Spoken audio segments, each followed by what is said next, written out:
un projet aussi ambitieux soit-il ne vit pleinement que dans le regard de ceux à qui il s'adresse. Vous, Régis Rompet, vous l'avez d'ailleurs particulièrement suivi, cet exposé du candidat Romuald Ouadani. Je rappelle que vous êtes analyste en gouvernance politique et en géopolitique.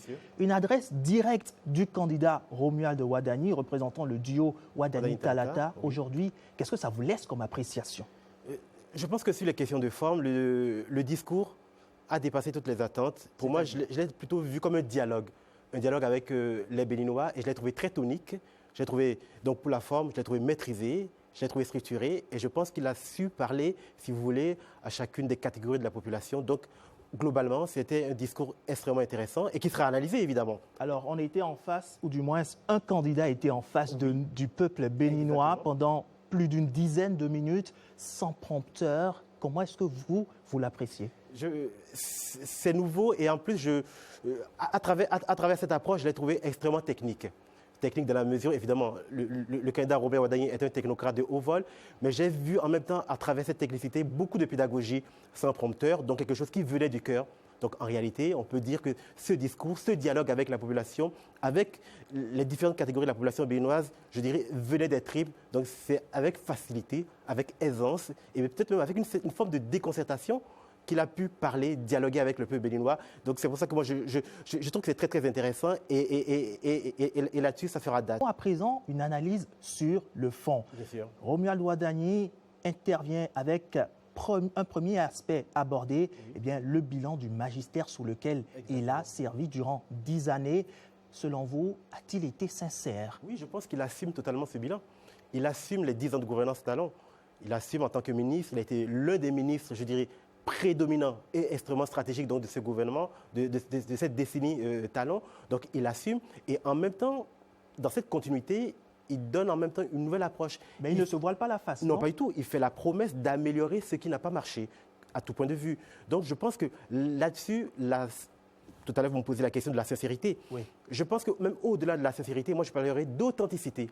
Et sur les aspects de l'authenticité, oui, effectivement, pendant 10 ans, nous avons gouverné ce pays, avec forcément des défauts, avec forcément des incertitudes, mais aussi nous avons aussi remporté des succès sur lesquels nous allons optimiser la nouvelle approche. Donc oui, c'est un bilan qu'il assume, c'est un bilan d'ailleurs à plusieurs moments dont il a rappelé, je dirais, les grands axes, et en même temps, dans ce bilan assumé, il fait preuve, je dirais, d'une forme d'anticipation pour les temps à venir. Donc je pense que concrètement, on est vers une continuité plus, et je pense que les temps qui viendront démontreront effectivement qu'au-delà des 10 ans de Talon, oui, je crois qu'il travaille justement à mettre en place plutôt un mandat proprement Ouadani. Et venons-en d'ailleurs à ce mandat proprement Ouadani oui, dont il a esquissé tout de même les grands axes.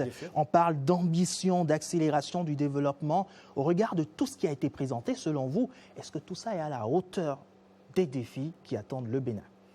Le Bénin de 2026, et avec les années qui viennent, vous connaissez le monde dans lequel nous sommes, un monde qui est extrêmement chaotique, un monde qui est à la fois brisé, je dirais, sur le plan sécuritaire, sur le plan militaire, mais aussi un monde avec une force de désespérance économique. Donc oui, je pense que par rapport aux défis, les défis en matière de santé, d'éducation, et d'ailleurs, il en a beaucoup parlé, d'économie. Je pense même de réduction de l'extrême pauvreté. Exactement. Là-dessus, je crois que oui, il y a des défis qui l'attendent. Il y a même des urgences. Au-delà des défis, il y a des urgences. Mais moi, je prendrai quelques propositions et qui m'ont fortement intéressé par rapport sur la question de la santé.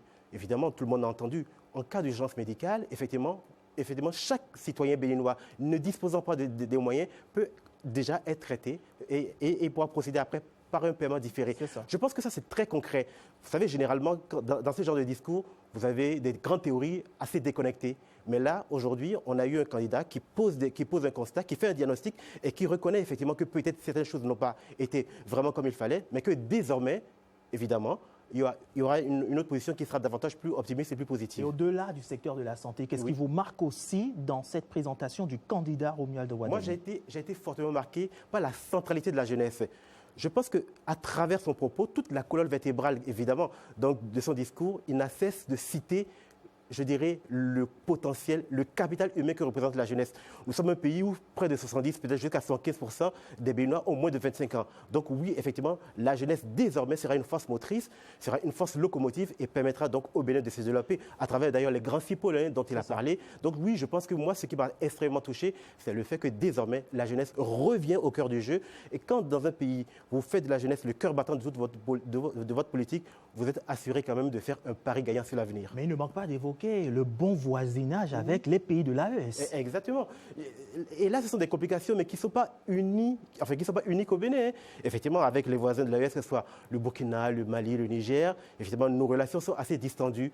Mais à travers son propos, vous l'avez bien compris, il a bien fait remarquer que désormais, avec la nouvelle gouvernance qui va s'amener, qu'il fera la politique de sa géographie. Donc oui, nous avons des voisins avec lesquels, je dirais, le compagnonnage est assez difficile, mais pour des raisons sécuritaires, pour des raisons vitales, nous sommes obligés, nous sommes tenus, nous sommes condamnés à travailler avec eux, ne serait-ce que pour la lutte contre la sécurité, le terrorisme et l'insécurité. Et pour finir, Régis Rompé, Oui. cette présentation du projet de société, vous la voyez comme une vision technocratique ou réellement une offre capable de mobiliser tous les citoyens béninois? Je pense que c'est une vision qui parle de la transformation structurelle, sociale et économique du Bénin que nous avons connue. Technocratique, certes, mais je la trouve fondamentalement humaine. Parce qu'il a su parler, une fois encore, au cœur des Béninois. Quand il parle de la culture, quand il parle de faire des villages splendeurs. Du tourisme. Du tourisme, exactement. Donc tous nos villages, votre village, le mien et tous les villages, effectivement, aujourd'hui, peuvent avoir cette prétention de devenir un village splendeur. Donc il a su parler, effectivement. Son discours n'était pas technocratique, il était à la fois social, humain. Et puis moi, en tant que Béninois, et je pense que l'essentiel de tous ceux qui l'ont écouté aujourd'hui, trouveront, si vous voulez, comme nous allons dans un marché et chacun fait ses courses. Donc oui, effectivement, ce discours est plus que technocratique, il est politique, il est humain et surtout il anticipe sur les défis à venir. Merci Régis Rompé. Je rappelle que vous êtes analyste en géopolitique et en gouvernance politique. Merci pour votre éclairage. Merci. Le débat sur les projets de société est donc ainsi lancé et il ne fait que commencer. Mais